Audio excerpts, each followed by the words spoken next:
గజం కేవలం 15,500 రూపాయలతో 150 గజాల భూమి కేవలం 23 లక్షలు మాత్రమే.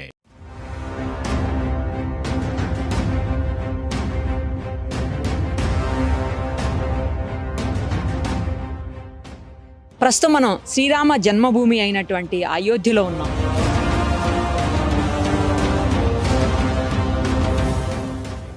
నిజానికి అయోధ్యకి రావడం అంటే అంత ఈజీ థింగ్ కాదు.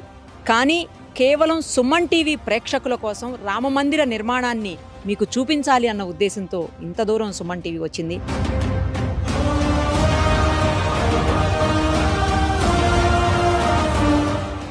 ఇంకో విషయం ఏంటంటే, ఇంత లోపల వరకు వచ్చి మొత్తం ఇక్కడ జరుగుతున్నటువంటి నిర్మాణ కార్యక్రమాలన్నీ మీకు చూపిస్తున్న మొట్టమొదటి తెలుగు ఛానల్ కూడా సుమన్ టీవీయే. డిజిటల్లో అయితే ఎవ్వరూ ఇలాంటి సాహసం చేయలేదు ఇప్పటి వరకు. ఇది నిజంగా నా అదృష్టంగా భావిస్తున్నాను, పూర్వజన్మ సుకృతంగా ఫీల్ అవుతున్నాను. ఎందుకంటే రాముడు తిరగాడినటువంటి ఈ నేల, ఈ భూమి మీద అదే ప్లేస్లో మేము కూడా తిరుగుతున్నాము అంటే చాలా ఆనందంగాను గర్వంగాను ఉంది. నిజంగా అది అదృష్టమనే చెప్పాలి. నా వెనకాల రామమందిరం కనిపిస్తూ ఉంది, మీరు ఒక్కసారి చూడండి. రామమందిర నిర్మాణం చాలా వేగవంతంగా జరుగుతోంది. 2,000 మంది పనివాళ్ళు అనకూడదు, నిజానికి 2,000 మంది భక్తులు మందిర నిర్మాణ కార్యక్రమంలో పాల్గొంటా ఉన్నారు. దాదాపు 500 ఏళ్ల పాటు అటు హిందువులకి ఇటు ముస్లింలకి మధ్య గొడవలు జరిగి చివరకు హిందువులు సాధించుకున్నటువంటి ఈ స్థలంలో దేవస్థాన నిర్మాణం అనేది గొప్ప విజయంగా హిందువులందరూ భావించేటువంటి పరిస్థితి. భారతదేశంలోని ప్రతి ఒక్కరూ కూడా తమ వంతు సాయంగా లేదా తమ వంతు భాగంగా ఈ నిర్మాణ కార్యక్రమంలో రాళ్ళు అందించో లేకపోతే ఇంకోటి అందించో విరాళాలు ఇచ్చో మొత్తానికైతే పార్టిసిపేట్ చేస్తూ ఉన్నారు. చాలా గొప్ప విషయం అని చెప్పాలి. నిజంగా మనం కూడా లోపలికి వెళ్ళి చూద్దాము. అంతటి మహద్భాగ్యం కలిగించేటువంటి ఆ నిర్మాణం ఎలా ఉందో. దాదాపు 400 అడుగుల పొడవుతోటి 300 అడుగుల వెడల్పుతోటి 50 అడుగుల లోతైనటువంటి ఫౌండేషన్ జరిగింది ఇక్కడ. ఎందుకంటే కిందంతా 100 ఏళ్ల తరబడి నిర్మాణాలు ఒకదాని మీద ముందు మందిర నిర్మాణం, తర్వాత మసీదు, మళ్ళీ మందిరం, మళ్ళీ మసీదు, ఇలా ఇప్పుడు రామ మందిరం ఇలా జరుగుతూ వచ్చింది. సో కిందంతా కూడా డెబ్రిసే ఉంటుంది. మొత్తం ఆ డెబ్రి అంతా తీసి గట్టి నిర్మాణం, అది కూడా ఎక్కడ మీకు కాంక్రీట్ కానీ లేకపోతే సిమెంటు లేదా స్టీలు, ఐరన్ ఇవేమీ వాడకుండా కేవలం స్టోన్స్ తోటి చేస్తున్నటువంటి ఒక గొప్ప నిర్మాణం ఇది. తప్పకుండా అయోధ్యలో జనవరి 20వ తారీఖున మనందరికీ అందుబాటులోకి రాబోతున్నారు స్వామివారి దర్శనానికి. అందరూ కూడా విజిట్ చేయండి. ఫస్ట్ అయితే లోపలికి వెళ్ళి ఒకసారి చూసొద్దాం రండి.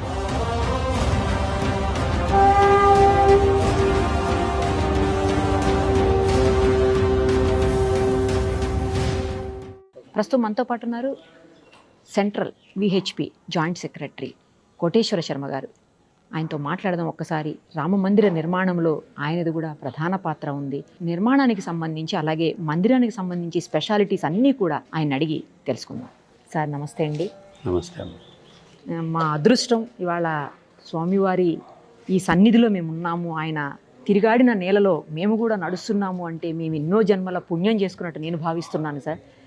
మీరైతే ఇంకా అదృష్టవంతులు. తెలుగువారిగా ఇక్కడే గత కొన్నేళ్లుగా ఉంటూ స్వామివారికి సంబంధించినటువంటి ఈ అన్ని కార్యక్రమాల్లో మీరు మీ వంతు పాత్ర పోషిస్తున్నారు. ఈ నిర్మాణం చూస్తుంటే అసలు ఇట్లా గూస్ బంప్స్ వస్తున్నాయి సార్.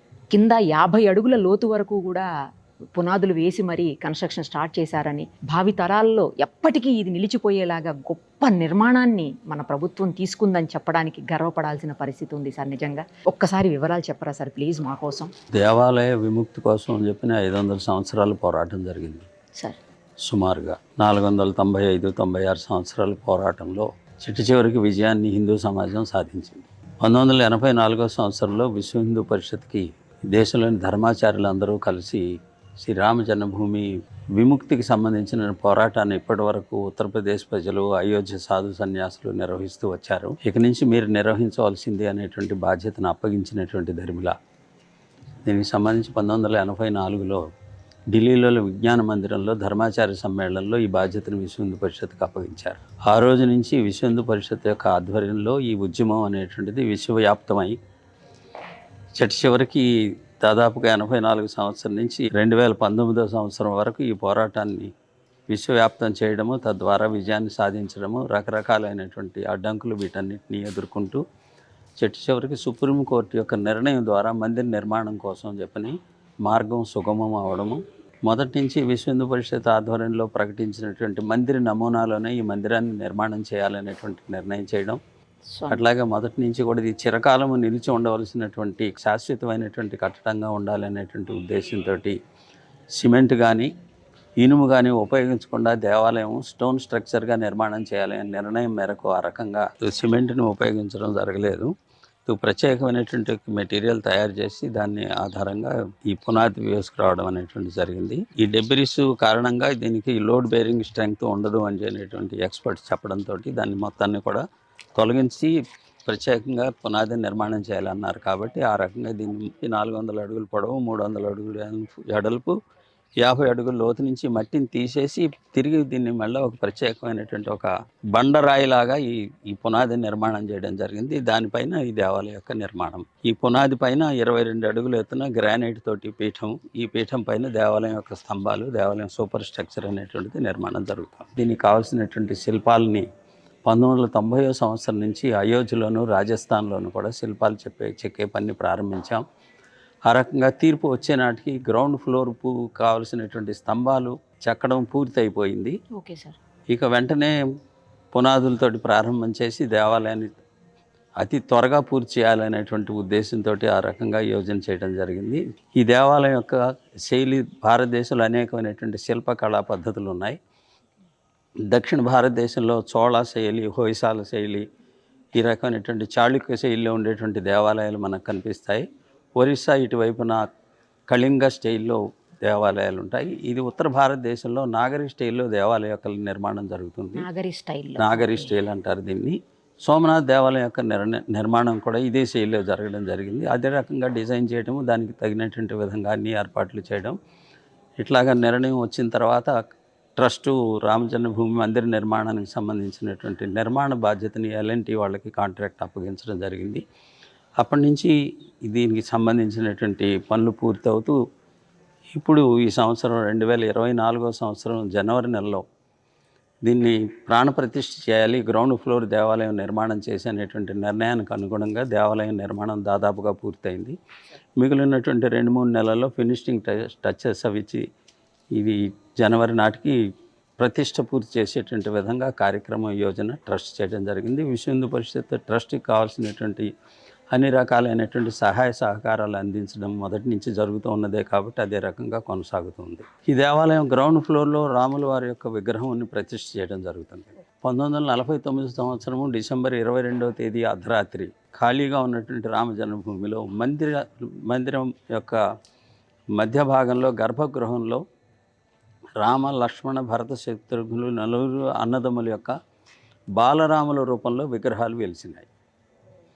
అంతకుముందు విగ్రహాలు ఎప్పుడు తొలగించారు అనేటువంటిది మనం చెప్పలేం. 1528 సంవత్సరంలో ధ్వంసం చేసిన తర్వాత మసీదుగా మార్చడం, తర్వాత దేవాలయం పునర్నిర్మాణం, మళ్ళా మసీదు, ఈ రకమైనటువంటి చేతులు మారుతూ వచ్చినటువంటి స్థితిలో చరిత్ర ఆధారం ప్రకారంగా 1857 సంవత్సరం తర్వాత నుంచి దేవాలయం ఖాళీగా ఉంది. అంతకుముందు విగ్రహాలు ఉన్నాయా లేవా అనేటువంటిది లేదు. కేవలం రామజన్మభూమినే ప్రజలు పూజించుకుంటూ ప్రతి సంవత్సరము జరగవలసినటువంటి ఉత్సవాలు ఇవన్నీ కూడా ప్రజలు నిర్వహించుకుంటూ వచ్చారు అయోధ్యలో రామజన్మభూమిలో. ఆ రకంగా రామజన్మభూమి అనేటువంటిది ఆరాధ్యమైనటువంటిది అని చెప్పి రామజన్మభూమి హిందువులు కావాలనేటువంటి పోరాటం జరుగుతూ వచ్చింది. ఆ రకంగా విగ్రహాలు వెలిసినప్పటి నుంచి విగ్రహాలకు పూజ జరుగుతోంది. మహమ్మదీల పక్షం వాళ్ళు ఈ దేవాలయంలో విగ్రహాలు వెలవలేదు, తీసుకొచ్చి పెట్టారు అని చెప్పిన కోర్టుకు వెళ్ళటం, కోర్టు సాక్ష్యముల ఆధారంగా ఇవి వెలిసినటువంటి విగ్రహాలే, ఎవరు తెచ్చి పెట్టినవి కాదు అని చెప్పని, దీన్ని తొలగించడానికి వీల్లేదని చెప్పని జిల్లా కోర్టు తీర్పునివ్వడం, అప్పటి నుంచి పూజలు జరగడం, ఈ రకమైనటువంటి పద్ధతిలో దేవాలయంలో ఆ విగ్రహాల యొక్క పూజ అప్పటి నుంచి జరుగుతూ ఉంది. 1949లో ఇవి వెలిశాయి. 50వ సంవత్సరంలో అప్పుడు ఉన్నటువంటి ఉత్తరప్రదేశ్ ప్రభుత్వం ప్రజలందరూ దీన్ని దర్శనం చేసుకోవడానికి అవకాశం లేకుండా దేవాలయాన్ని తాళం వేసి కటకటాల్లో దేవుణ్ణి బంధించి పూజారి మాత్రమే రోజు పూజకు వెళ్ళేటువంటి విధంగా అనుమతిస్తూ ఆ రకంగా ప్రజల్ని దూరం నుంచి దర్శనం చేసుకునేటువంటి వ్యవస్థ చేయడము. దాంతో విశ్వ హిందూ పరిషత్ ఆధ్వర్యంలో రామజన్మభూమి ఉద్యమం ప్రారంభం అయిన తర్వాత ఈ దేవాలయం యొక్క తాళాలు తెరవాలి అనేటువంటి పద్ధతిలో మొదటగా ఉద్యమం ప్రారంభించడం జరిగింది. ఆ రకంగా 1986 సంవత్సరం ఫిబ్రవరి నెలలో కోర్టు తీర్పు ద్వారా తాళాలు తొలగించడము, అప్పటి నుంచి ప్రత్యక్షంగా దర్శనం చేసుకోవడము, దానికి సంబంధించినటువంటి సెక్యూరిటీ అరేంజ్మెంట్స్, కటకటాలు, ఇవన్నీ క్యూ లైన్, వీటన్నిటి ద్వారా దాదాపుగా 1 కిలోమీటర్ క్యూలో అటు ఇటు తిరుగుతూ దర్శనం చేసుకోవడం, ఒక 50 అడుగుల దూరం నుంచి దర్శనం చేసుకునేటువంటి స్థితి కొనసాగుతూ వచ్చింది 86 నుంచి. విశ్వ హిందూ పరిషత్ యొక్క ఉద్యమం, సాధు సన్యాసుల యొక్క నిర్ణయాల ప్రకారంగా మొదటి కరసేవ 1990 సంవత్సరంలో చేయడం జరిగింది. ఇది దేవాలయం హిందువులది, ఇది దేవాలయమే, ఇది మసీదు కాదు అనేటువంటి పద్ధతిలో ఉద్యమకారులు రామజన్మభూమి గుంబజుల పైన ఎక్కి జెండాలు ఎగరేసినటువంటిది. ఆ సమయంలో ములాయం సింగ్ ముఖ్యమంత్రిగా ఉండడం, అయోధ్యను సీల్ చేయడము, కరసేవకులు కాలినడకన 700-800 కిలోమీటర్లు నడుస్తూ గ్రామాల నుంచి దాటుకుంటూ అయోధ్యకు వచ్చి 1990 సంవత్సరం అక్టోబర్ 30వ తేదీన ఈ కరసేవ పూర్తి చేయడము, ఇది హిందువుల దేవాలయం అనేటువంటిది ప్రకటించడం జరిగింది. ఆ తర్వాత రెండవ కరసేవ 1992 సంవత్సరం డిసెంబర్ 6వ తేదీన కరసేవకులు అందరూ కూడా కలిసి ఒట్టి చేతులతోటి ఈ ప్రాచీన కట్టడాన్ని ఆ రకంగా 5 గంటల్లో దీని మొత్తాన్ని ధ్వంసం చేయడం, తిరిగి ఆ వెలిసిన విగ్రహాల్ని ఇదే స్థలంలో వారిని ప్రతిష్ఠించుకోవడం, కర్ఫ్యూ పెట్టి నిషేధాజ్ఞలు వచ్చే లోపుగా చేయగలిగినంత మేరకు దేవాలయాన్ని నిర్మాణం చేసి టెంట్ ఏర్పాటు చేయడం జరిగింది. తీర్పు వచ్చే వరకు భగవంతుడు ఆ టెంట్ దేవాలయంలో ఉన్నాడు. సార్, మీరు కూడా చాలా పోరాటాలు, చాలా మంది జైళ్ళకు వెళ్ళడాలు, ఇవన్నీ కూడా మనకు తెలుసు. స్వామివారి కోసం ఎంతోమంది ఎన్నో పోరాటాలు చేశారు. ఇవాళ ఈ రూపంలో స్వామివారు మనందరికీ దర్శనం ఇవ్వబోతున్నారు అంటే మీ అందరి పుణ్యఫలమే. ఈ యావత్తు కూడా హిందూ సమాజం యొక్క శ్రేయస్సమ్మ. ఈ 1528 సంవత్సరంలో దేవాలయాన్ని పడగొట్టి మసీదుగా మార్చిన సమయం నుంచి 77 యుద్ధాలు జరిగినాయి చరిత్ర ఆధారాలుగా. దాదాపుగా 4.5 లక్షల మంది ఈ దేవాలయం కోసం చెప్పి తమ యొక్క ప్రాణాలను అర్పించారు.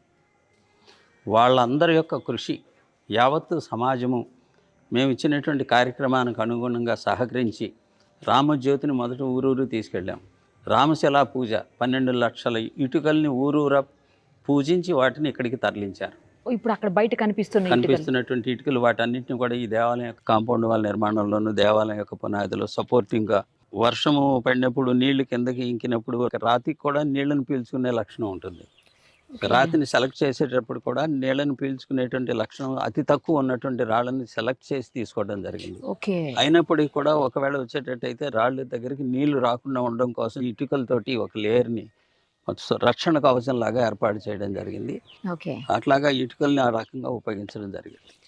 పూజించినటువంటి ఇటుకల్ని. ఫస్ట్ ఫ్లోర్ కూడా వస్తుందంట కదా సార్? ఫస్ట్ ఫ్లోర్ స్తంభాలకు సంబంధించిన పని ప్రారంభమైంది. రామ దర్బార్ ఉంటుంది. మామూలుగా మనం రామనవమి రోజున ఫోటో పూజ చేసుకుంటుంటాం.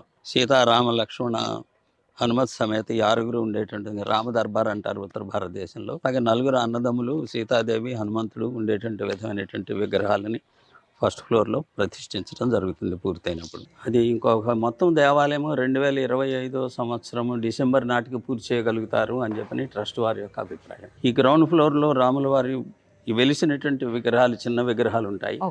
4 సోదరులు ఉంటారు. దీంతో పాటుగా ఒక శిలా విగ్రహం ఉంటుంది. శిలా విగ్రహం అనేటువంటిది బాలరాముడి యొక్క శిలా విగ్రహము.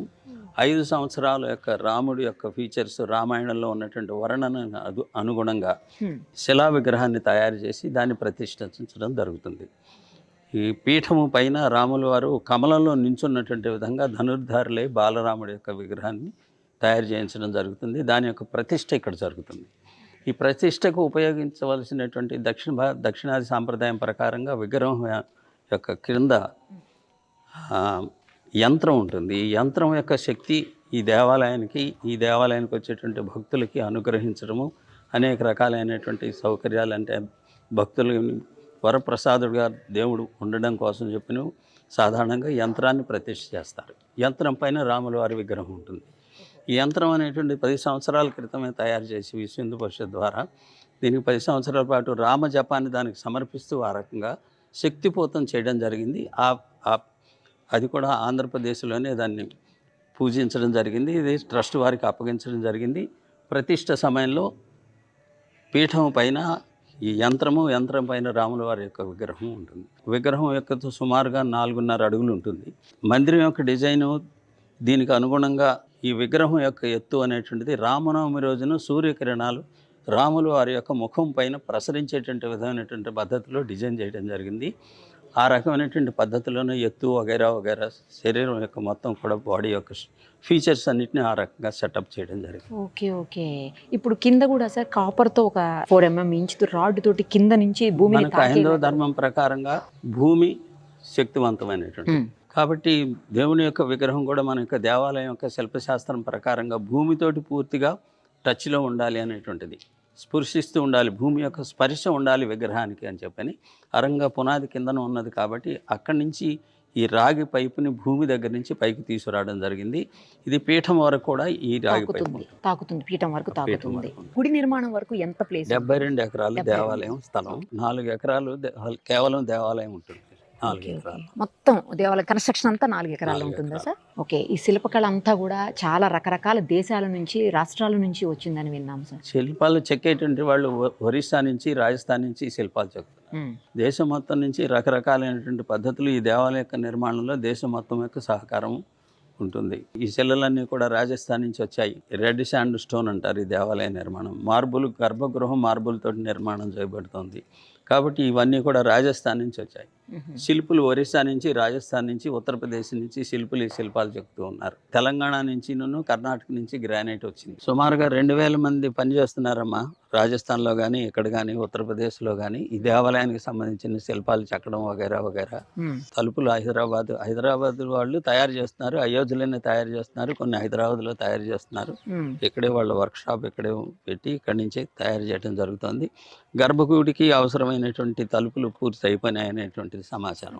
ఎవరు చేస్తున్నారు సార్ ఇవన్నీ? హైదరాబాద్కి సంబంధించినటువంటి అనురాధ టింబర్ ఓకే అనేటువంటి వాళ్ళకి అప్పగించడం జరిగింది. వాళ్ళకి ఈ దేవాలయాలకు సంబంధించిన ద్వారాలు తయారు చేయటము, ప్రతి దేవాలయానికి ప్రముఖమైనటువంటి దేవాలయాలకి వాళ్ళు తయారు చేసి ఇచ్చేటువంటి వాళ్ళ యొక్క పరంపర.